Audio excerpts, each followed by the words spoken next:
How is chronic inflammation related to cancer, and how can we prevent or stop or reverse cancer?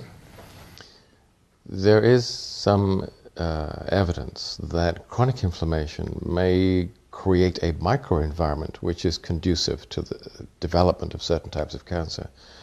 I think the jury is still out on that. What is rather more persuasive is the idea that an internal environment which is pro-inflammatory may accelerate and promote the growth of cancers.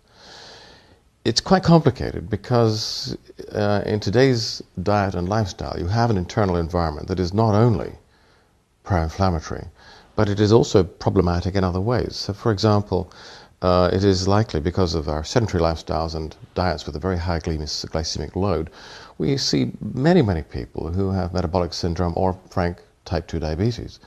And hyperglycemia and hyperinsulinemia are also seen to promote the growth of cancers. So it's not surprising that cancer has become so popular. Again, go back over a century in time to a time when the diet and lifestyle was such that people were broadly in an anti-inflammatory state and did not have these problems with blood glucose and glucose maintenance. In that population, cancer is known and recognized, but it's occurring at less than 10% of the levels that we see today.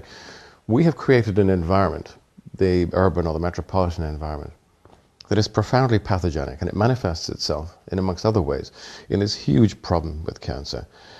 It's a disease of civilization, to a large extent, and by that criterion, we've never been so civilized as we are today. Now, of course, this creates a huge business for the medical profession, the oncologists and the pharmaceutical industry. But what does the pharmaceutical industry and what do the oncologists do with cancer? Well, they torture and kill a lot of their patients. The tools that we're using are extremely toxic.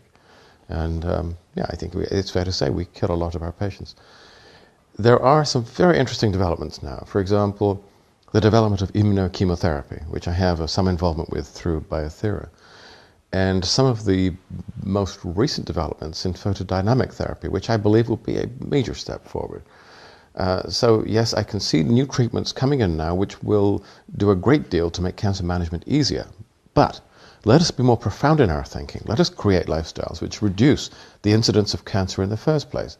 We actually have a knowledge base that will allow us to do that now, and the obstacles really are no longer scientific. They are political, they're regulatory, and they're economic.